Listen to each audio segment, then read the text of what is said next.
this is Maureen. Welcome to Garden Cafe. Because I am so garden obsessed, I'm going to do yet one more no-till garden. I'm going to attach the back fence garden to the corner garden, and I'm going to follow that same swoop line that we used for the other no-till garden. That's the plan anyway. I want to include the oleander inside. I think it's going to end up being gorgeous in the end. So let's get started. Okay, the first step here is going to be to determine the swoop that I want here. And I want it to match the other side, and I'll back up the camera in a minute so you can see what I'm talking about. But I'm just going to lay some bricks down every foot or two just to get an idea of the angle here.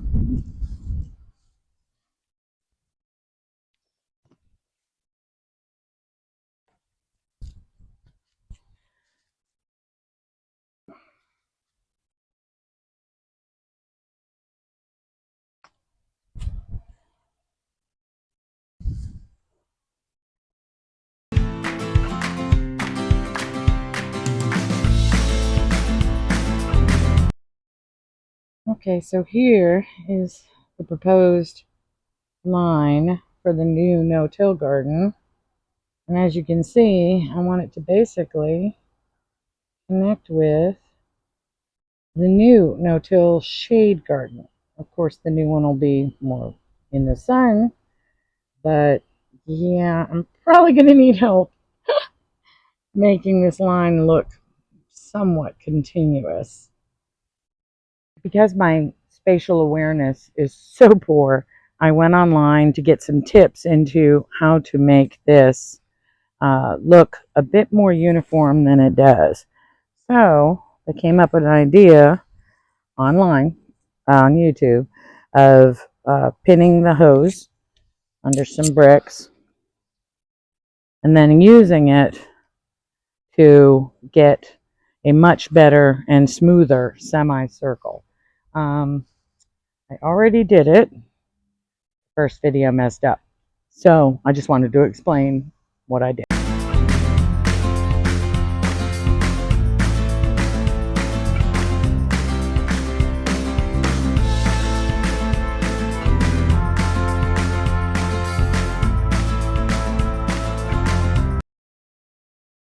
Alright, so using the hose, I think I was able to get a much smoother half circle back here in this part of the yard. A little less of garden area zone here than I wanted, but for now I think this is good.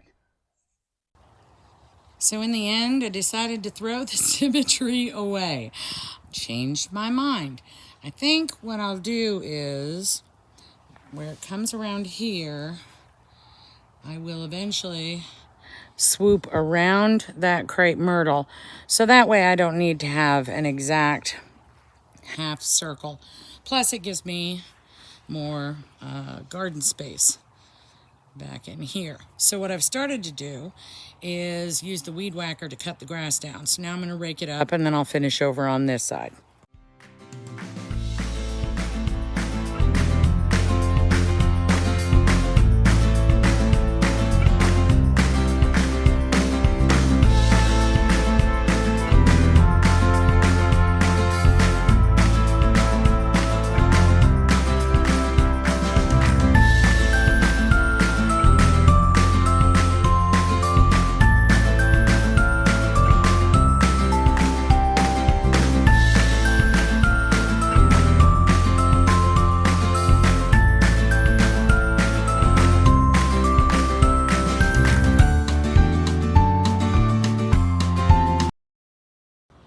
It doesn't have to be absolutely perfect. You just want most of the grass as flat and gone as possible. I'll do a few more runs through here with the weed eater just to try to get it a little bit lower, get some of those tufts out. Just makes it easier to lay the cardboard down, lays flatter, and it works better. I forgot to tell you, we had two large stepping stones here and here we took those out temporarily and put them here. So once we get the no-till garden exactly the way we want it, we'll figure out a way to put those stones back. The next step here is to lay out the cardboard.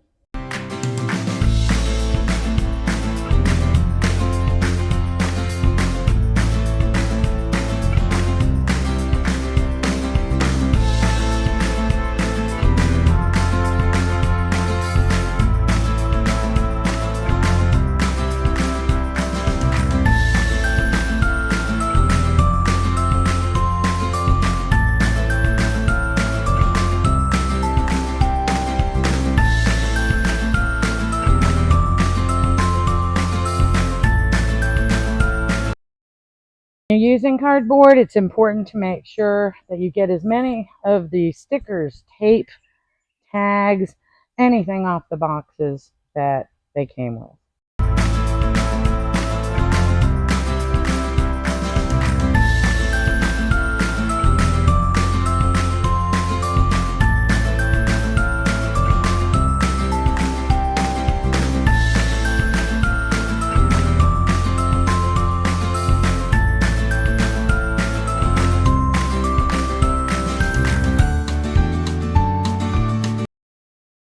So we're on to the next day. Cardboard's laid out.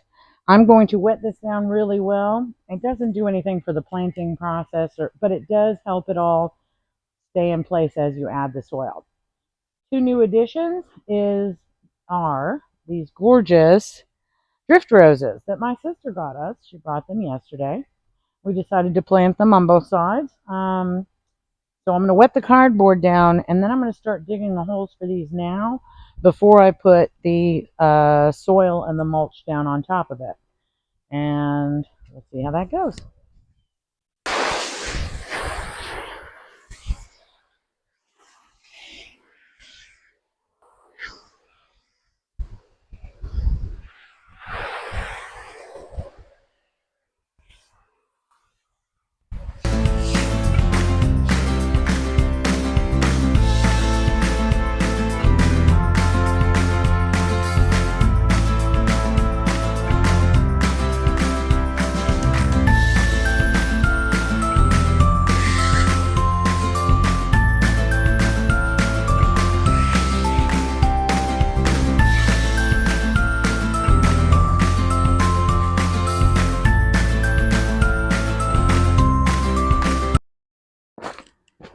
Okay, so I'm just going to start from the fence line and move my way out and around. I'm going to leave the holes for the drift roses open, obviously, till they get to the depth and width we need.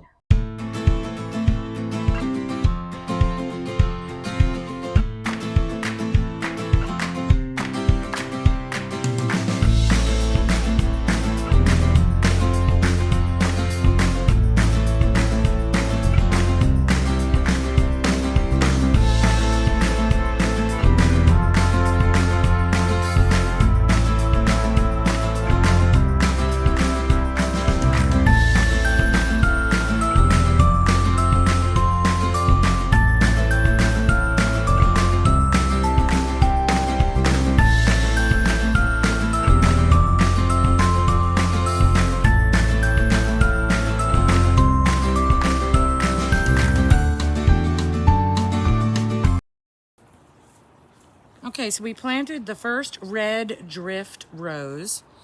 It's so pretty. I love it so much. Now I'm going to plant sweet drift rose. It's all the way to the right of the oleander. The other one's to the left. I'm going to put a bunch of myotone in here.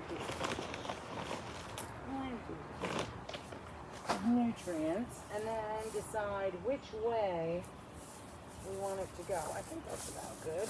Oh, there we go. Okay.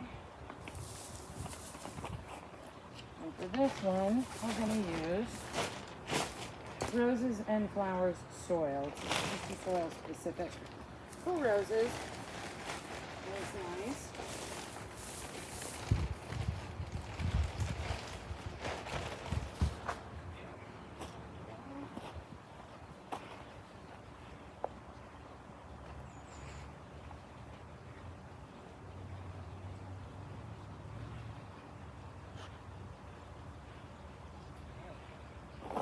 looks good. Check out the dahlia. This is what used to be here, is dahlias. I will put another tag over here. Okay. I think that looks good. Can I have the scissors, too? Off the tag. Yeah.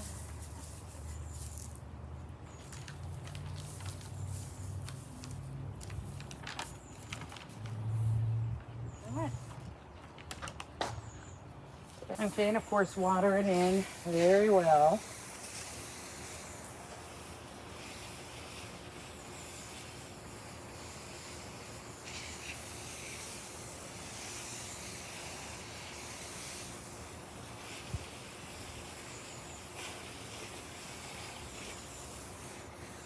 We got 2 Plectranthus. Plectranthus. Do a photo of this. Plectranthus, and they're supposed to be perennials. Yeah, and they're supposed to be perennials. They're absolutely stunning. I love the dark purple foliage and the gorgeous flowers. So what we're thinking is we'll put them on either side of the oleander. Somewhere like this.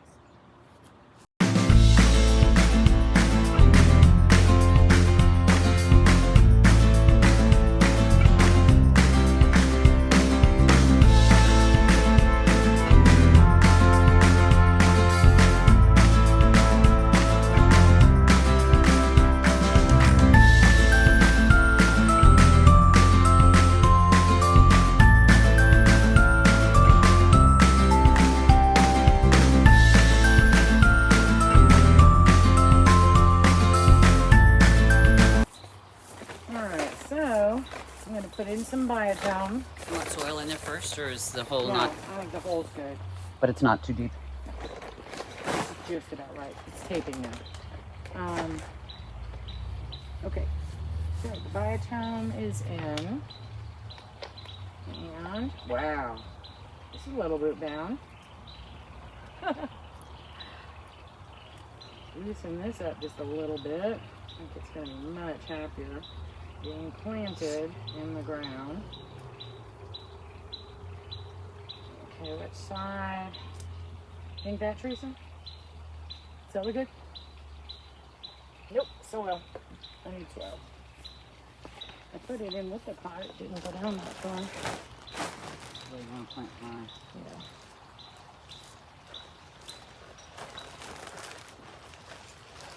Just put it right here. I'm gonna grab a handful. Alright, I'm gonna build this up just a little bit.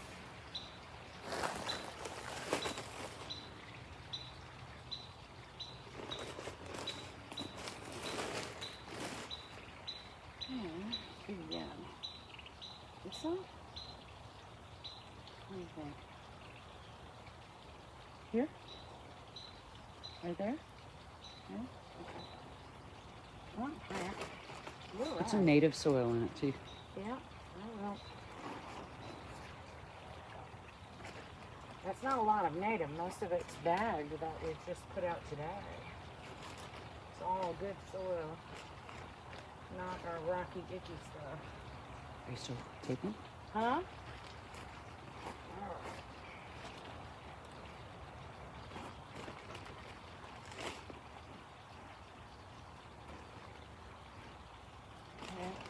We'll plant the other one and then water them both.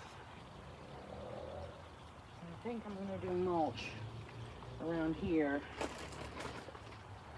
Even though I haven't finished with the soil in the other part of the no-till garden. Okay, so we're going to go ahead and mulch this area before we move on.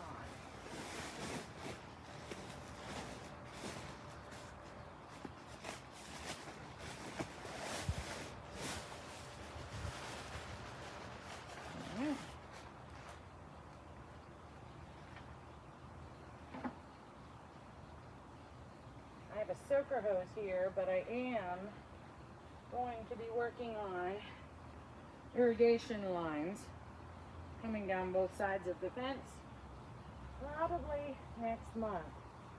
Really need it to cool off before I do that project. But for now, this will do.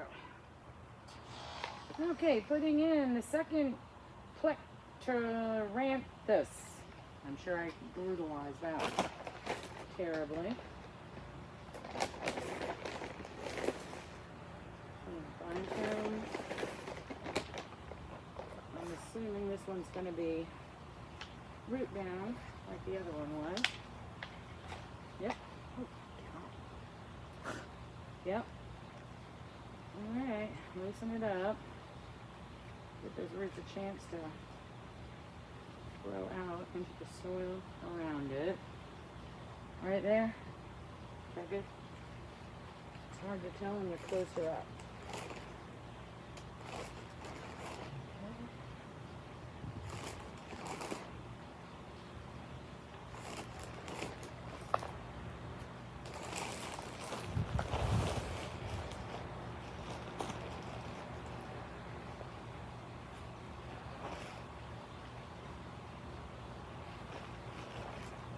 And then we'll water both of these really well. And I'll put a little bit more mulch. And pretty much we'll be done with about half of at least the front part of this new garden area. This is a great start to the new no-till garden. 2 rose bushes. I will remember the name and I'll post it right here. And the oleander, I think everything is going to look absolutely gorgeous. We still have to finish up soil on this side, mulch in here, and then obviously tons of plant green, which is the fun and pretty part.